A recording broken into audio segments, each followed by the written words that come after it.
Hello friends, welcome my YouTube channel math science by J sir. तो दोस्तों, इस channel पर हम आपको साइंस और मैथ की क्लासेस प्रोवाइड कराएंगे, नाइन्थ और टेंथ की। जैसे कि सबसे पहले मैंने आज टेंथ क्लास का UP board chapter number 1 chemistry रासायनिक अभिक्रिया एवं समीकरण चैप्टर को स्टार्ट किया है, जिसको हम केमिकल रिएक्शन और इक्वेशन भी कहते हैं। तो सबसे पहले मैंने बेटा इस आपके सामने इस चैप्टर के अंदर पढ़ने वाले सारे टॉपिक्स को लिख दिया है।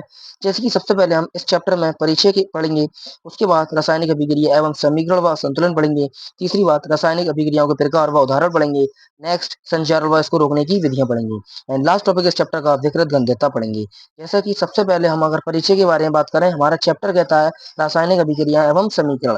तो परिचय में सबसे पहले अगर हम बात करते हैं कि हमारे चारों ओर घटित होने वाली निम्नलिखित दैनिक परिस्थितियों पर ध्यान दीजिए और विचार कीजिए क्या होता है जब। यानी चैप्टर कहता है, परिचय कहता है बेटा कि अगर हम अपने चारों तरफ देखें कि हमारे चारों तरफ कौन कौन सी परिस्थितियां घटती हैं और हम विचार करें तो क्या होता है जब। सबसे पहला पॉइंट आपके सामने लिखा है कि गर्मियों में कमरे के ताप पर दूध को खुला छोड़ देते हैं। अगर हम गर्मियों में कमरे के ताप पर दूध को खुला छोड़ देते हैं तो दूध हमारा खराब हो जाता है, और ये दूध जो खराब होता है इसमें कोई ना कोई केमिकल रिएक्शंस, कोई ना कोई बैक्टीरिया लग जाते हैं। जैसे कि पॉइंट नंबर 2, लोहे के बर्तन तवा की तसला को नमी युक्त वायुमंडल में छोड़ देते हैं। अगर हम लोहे की बनी चीजों को, चाहे तसला हो गया, चाहे कील हो गई, या कोई भी हमारे पास लोहे का बना सामान होता है, अगर हम उसको वायुमंडल में छोड़ देते हैं कि वायुमंडल में नमी होती है, वो लोहा उस नमी को एब्जॉर्ब कर लेता है और उस पर जंग लग जाती है। जैसे कि तीसरा पॉइंट, हमारा शरीर भोजन को पचाता है। तो हमारा शरीर जब भोजन को पचाता है तो इसमें बहुत पचने में बहुत सारी केमिकल रिएक्शन होती हैं। लास्ट पॉइंट है, हम सांस लेते हैं। तो जब हम सांस लेते हैं तो हमारे अंदर बहुत सारी केमिकल रिएक्शन चलती हैं। तो इंट्रोडक्शन आपका कहता है कि अगर हम अपने चारों तरफ बहुत सी चीजों को देखते हैं तो हमें उनमें बहुत सारे चेंजेस दिखाई पड़ते हैं, बहुत सारी परिस्थितियां दिखाई पड़ती हैं। अगर हम उन परिस्थितियों पर ध्यान दें तो हमारे सामने बहुत सारी कंडीशंस ऐसी होती हैं जो हमें दिखती हैं और जिन्हें हम अपनी डेली लाइफ में करते हैं। तो फिर हम ये हुआ हमारा बेटा परिचय खत्म। नेक्स्ट टॉपिक अपना हम स्टार्ट करेंगे, रासायनिक अभिक्रिया एवं रासायनिक समीकरण व उसका संतुलन करना। तो अगले टॉपिक में हम सीखेंगे रासायनिक अभिक्रिया क्या होती है और रासायनिक अभिक्रिया में जो समीकरण बनता है उस समीकरण को कैसे संतुलित किया जाता है। जैसा कि आपके सामने लिखा है रासायनिक समीकरण, तो रासायनिक अभिक्रिया केमिकल रिएक्शन, तो जब एक अथवा एक से अधिक पदार्थ परस्पर क्रिया करके नए पदार्थ बनाते हैं तो इस घटना को रासायनिक अभिक्रिया कहते हैं। यानी रासायनिक अभिक्रिया कुछ नहीं है बेटा, इसमें रासायनिक अभिक्रिया के अंदर क्या होता है, दो पदार्थ होते हैं, तीन पदार्थ होते हैं, वो आपस में क्रिया कर लेते हैं, क्रिया करके एक नया पदार्थ बना देते हैं। लेकिन इसमें दो पॉइंट्स हमें पढ़ना पड़ते हैं कि रासायनिक अभिक्रिया में जो पदार्थ परस्पर अभिक्रिया करते हैं उन पदार्थों को हम क्या कहते हैं, और रासायनिक अभिक्रिया के फलस्वरूप बनने वाले पदार्थ को हम क्या कहते हैं। तो सबसे पहला पॉइंट जैसा कि आपके सामने लिखा है, अभिकारक, जिसको हम रिएक्टेंट्स कहते हैं। तो याद रखना, वे पदार्थ जो रासायनिक अभिक्रिया में भाग लेते हैं अभिकारक कहलाते हैं। यानी परस्पर क्रिया करने वाले पदार्थ, यानी रासायनिक अभिक्रिया में जो पदार्थ अभिक्रिया कर रहे हैं हम उनको अभिकारक कहते हैं। सेकंड हेडिंग है हमारी उत्पाद यानी प्रोडक्ट्स। रासायनिक अभिक्रिया के फलस्वरूप बनने वाले नए पदार्थ को उत्पाद कहते हैं। यानी हमारे रासायनिक अभिक्रिया में जो पदार्थ अभिक्रिया करते हैं वो अभिकारक कहलाते हैं, लेकिन जो पदार्थ हमारा बनता है उसको हम उत्पाद कहते हैं। जैसा कि आपके सामने एक उदाहरण दिया गया है, मैग्नीशियम प्लस ऑक्सीजन मिलकर बनाते हैं मैग्नीशियम ऑक्साइड। तो मैग्नीशियम और ऑक्सीजन हमारे अभिकारक है और मैग्नीशियम ऑक्साइड हमारा एक उत्पाद है। जैसा कि मैंने आपको सिंबल से भी बताया है, मैग्नीशियम को हम Mg से दिखाते हैं, ऑक्सीजन को हम O2 से दिखाते हैं। इसको गर्म करते हैं तो मैग्नीशियम ऑक्साइड यानी उत्पाद बनता है, ये एक सफेद कलर का प्रोडक्ट होता है। उसके बाद में हम नेक्स्ट टॉपिक पढ़ेंगे अपना रासायनिक अभिक्रियाओं के लक्षण। तो रासायनिक अभिक्रियाओं के क्या क्या लक्षण होते हैं इनके बारे में जानते हैं। यानी रासायनिक अभिक्रिया को हम कैसे पहचान सकते हैं, ऐसा कौन सा लक्षण है जिससे हम रासायनिक अभिक्रिया को पहचानने में हमें मदद करते हैं। तो रासायनिक अभिक्रियाओं के निम्नलिखित लक्षण होते हैं। जैसा कि सबसे पहला लक्षण होता है बेटा गैस का निकलना। इसका मतलब ये है अगर कोई रासायनिक अभिक्रिया होती है तो उसमें गैस निकल सकती है। दूसरा लक्षण होता है हमारा अवक्षेप का बनना। अवक्षेप का मतलब होता है कि अगर रासायनिक अभिक्रिया हुई तो उस रासायनिक अभिक्रिया में कोई ठोस पदार्थ तो नहीं बना है जो हमारा रासायनिक अभिक्रिया में नीचे जाकर बैठ जाता है। तीसरा हमारा होता है रंग में परिवर्तन होना। इसका मतलब ये है कि अगर कोई रासायनिक अभिक्रिया होती है तो उसमें रंग में भी परिवर्तन हो सकता है। नेक्स्ट है हमारा ताप में परिवर्तन। या रासायनिक अभिक्रिया में ताप में भी परिवर्तन हो सकता है, तो ताप में परिवर्तन से भी हम रासायनिक अभिक्रिया को पहचान सकते हैं। लास्ट है हमारा अवस्था में परिवर्तन। यानी अवस्था में परिवर्तन का मतलब होता है कि मान लीजिए हमारे पास कोई पदार्थ है जो अभिकारक है, वो गैसेज या लिक्विड की फॉर्म में है, या अभिक्रिया करने के बाद जब वो उत्पाद बनाते हैं तो हो सकता है कि हमने लिक्विड लिक्विड को मिलाया हो या लिक्विड सॉलिड को मिलाया हो, तो वो हमारा अवस्था परिवर्तन हो जाए। तो इस तरह से हम पढ़ते हैं रासायनिक अभिक्रियाओं के लक्षण। आगे बात करते हैं हम इन लक्षणों को डिटेल में। जैसा कि आपके सामने लिखा है, गैस का निकलना। गैस का निकलना एक रासायनिक अभिक्रिया का लक्षण है। जैसा कि सामने लिखा है, कुछ रासायनिक अभिक्रियाएं गैस के निकलने से अभिलक्षित होती हैं।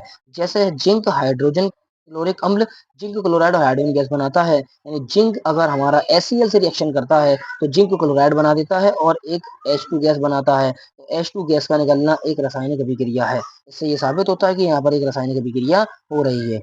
सेकंड पॉइंट है हमारा अवक्षेप का बनना। यानी अवक्षेप का बनने का मतलब होता है कोई ठोस पदार्थ बनता है। अवक्षेप एक ठोस पदार्थ होता है जो अभिक्रिया के दौरान विलयन से पृथक हो जाता है। जैसे कि आपके सामने एक उदाहरण दिया गया है, पोटेशियम आयोडाइड की रिएक्शन अगर लेड नाइट्रेट से कराई जाती है तो पोटेशियम नाइट्रेट बनता है और लेड आयोडाइड बनता है। तो उसमें लेड आयोडाइड जो बनता है ये एक अवक्षेप होता है, तो हमारा अभिक्रिया में तली नीचे जाकर बैठ जाता है। तीसरा हमारा स्टेप आता है बेटा रंग में परिवर्तन। तो कुछ रासायनिक अभिक्रियाएं रंग में परिवर्तन द्वारा भी अभिलक्षित होती हैं।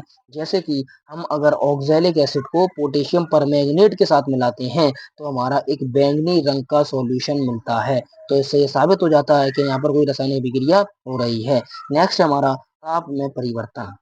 तो जैसा कि हम लोग सबके उदाहरण देख रहे हैं, तो ताप में परिवर्तन भी हमारा एक रासायनिक अभिक्रिया का लक्षण होता है। अगर हम बिना भुजा चूना प्लस जल मिलाते हैं तो भुजा चूना बनता है और ऊष्मा निकलती है। बेटा याद रखना, ताप में परिवर्तन जो होता है वो भुजा चूना इतना गर्म होता है, इसमें इतनी ऊष्मा निकलती है कि अगर इस भुजे चूने को हम अगर अपने बॉडी पर लगा लें या इसको टच हो जाए तो हमारा हाथ या हमारे हाथ पर हमारी बॉडी जल सकती है। यानी बिना भुजा चूना में कोई ज़्यादा ताप नहीं होता, जल भी हमारा नॉर्मल टेम्परेचर होता है। लेकिन यहाँ जब ये दोनों अभिक्रियाएं करके भुजा चूना बना देते हैं तो इसमें बहुत ज़्यादा टेम्परेचर बढ़ जाता है। तो इससे साबित हो जाता है कि ताप में परिवर्तन होना भी एक रासायनिक अभिक्रिया। नेक्स्ट हमारा अवस्था में परिवर्तन।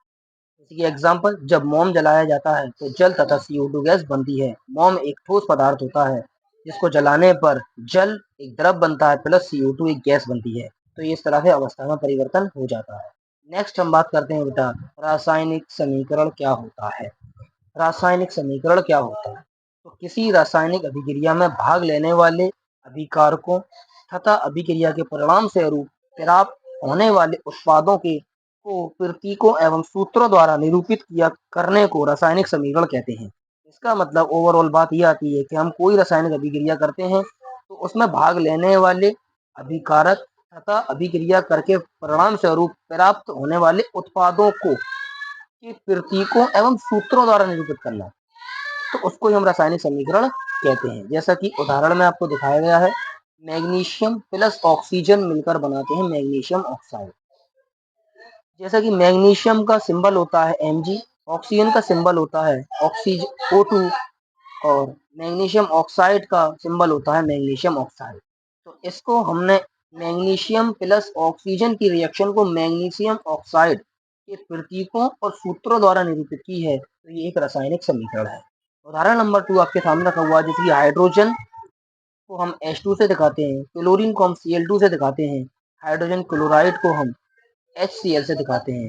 तो इस अभिक्रिया को मैंने एक H2 प्लस Cl2 और 2HCl द्वारा निरूपित किया है, तो ये एक रासायनिक समीकरण होता है। नेक्स्ट बात करते हैं हम संतुलित रासायनिक समीकरण। तो संतुलित रासायनिक समीकरण क्या होता है इसके बारे में जानते हैं। वह रासायनिक समीकरण जिसके दोनों पक्षों में प्रत्येक तत्व के परमाणु की संख्या बराबर होती है, संतुलित रासायनिक समीकरण कहलाता है। कुल मिला के बात ये होती है कि अगर कोई भी रासायनिक अभिक्रिया होती है तो उसमें अभिकारक के अणुओं की संख्या और उत्पाद के अणुओं की संख्या बराबर होनी चाहिए। जैसा कि आपके सामने एक उदाहरण रखा हुआ है जिसमें मैग्नीशियम और ऑक्सीजन रिएक्ट करके मैग्नीशियम ऑक्साइड बनाते हैं।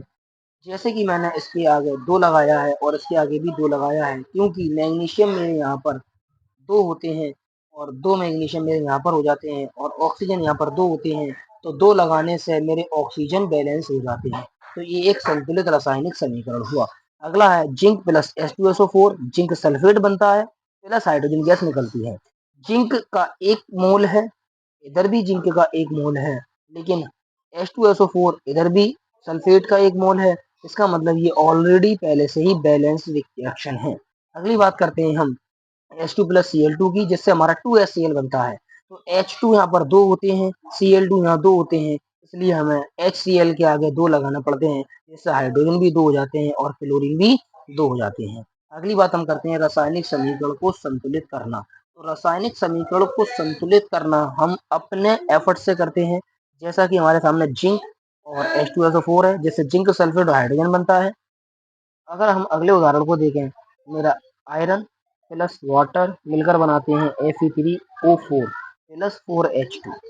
तो यहाँ प्रोडक्ट साइड पर आयरन 3 होते हैं, जिसको बैलेंस करने के लिए मुझे रिएक्टेंट साइड पर 3 का मल्टीप्लाई करना पड़ता है, तब जाकर यहाँ पर मेरे आयरन बैलेंस हो पाते हैं।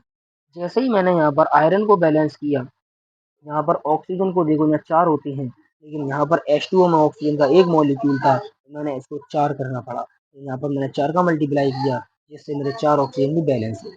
मेरे पास यहाँ पर टोटल हाइड्रोजन के 8 मॉलिक्यूल हैं, तो मैंने यहाँ पर 4H2 करके इनको बैलेंस कर दिया। तो इसे कहते हैं बैलेंस केमिकल रिएक्शन।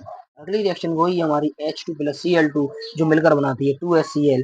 जैसा कि एक रिएक्शन मैंने आपके सामने रखी है, CO2 plus H2O plus sunlight plus chlorophyll, ये मिलकर बनता है ग्लूकोज प्लस 6O2। यानी मुझे इस रिएक्शन को अगर बैलेंस करना है, इस रिएक्शन को हम फोटोसिंथेसिस की रिएक्शन भी कहते हैं। जैसे कि मैंने अगर CO2 C6H12O6 में ग्लूकोज में कार्बन के 6 मॉलिक्यूल 6 होते हैं, 6 मोल होते हैं, तो मुझे यहाँ पर 6 का मल्टीप्लाई करना पड़ता है। जैसे ही यहाँ पर मैंने 6 का मल्टीप्लाई करता हूँ, वैसे ही ऑक्सीजन मेरे 12 हो जाते हैं। तो ऑक्सीजन मुझे 12 और 6 यहाँ पर हो जाते हैं 18 ऑक्सीजन। तो यहाँ पर 6 ऑक्सीजन, 6 दूनी 12 और 18 ऑक्सीजन। जैसे ही मैंने यहाँ पर 6 का मल्टीप्लाई करा, तो मेरे हाइड्रोजन 12 हो जाते हैं और हाइड्रोजन मेरे 12 पहले से मौजूद है। तो ये हुई हमारी रासायनिक समीकरणों को संतुलित करना। रासायनिक समीकरण को रासायनिक समीकरण को संतुलित करने का मतलब ये होता है कि रिएक्टेंट साइड पर और प्रोडक्ट साइड पर तत्वों की अणुओं की संख्या बराबर होनी चाहिए। नेक्स्ट टॉपिक है हमारा संतुलित रासायनिक समीकरण द्वारा दी जाने वाली सूचना। यानी एक संतुलित रासायनिक समीकरण हमें क्या क्या सूचना देता है। तो सबसे पहला पॉइंट, रासायनिक समीकरण हमें रासायनिक अभिक्रिया में भाग लेने वाले अभिकारक और उत्पाद के बारे में जानकारी देता है। यानी रासायनिक समीकरण हमें ये बताता है कि रासायनिक अभिक्रिया में कौन से अभिकारक और कौन से अभिकारक और कौन सा उत्पाद बना है। दूसरा पॉइंट, रासायनिक समीकरण हमें अभिक्रिया में भाग ले रहे सभी पदार्थों के तरकीबों तथा सूत्रों के बारे में बताता है। तीसरा पॉइंट, रासायनिक समीकरण हमें अभिकारकों और उत्पादों की अणुओं की संख्या के बारे में बताता है। नेक्स्ट पॉइंट है हमारा, रासायनिक समीकरण हमें अभिक्रिया में उपयुक्त अभिकारकों तथा बनने वाले उत्पादों के द्रव्यमान की सूचना देता है। एंड लास्ट, रासायनिक समीकरण हमें अभिकारकों व उत्पादों की भौतिक अवस्थाओं के बारे में जानकारी देता है। तो आज के लिए सिर्फ इतना ही। नेक्स्ट लेक्चर हम अपने रासायनिक अभिक्रियाओं के प्रकार नेक्स्ट लेक्चर में कंप्लीट करेंगे। Thank you very much.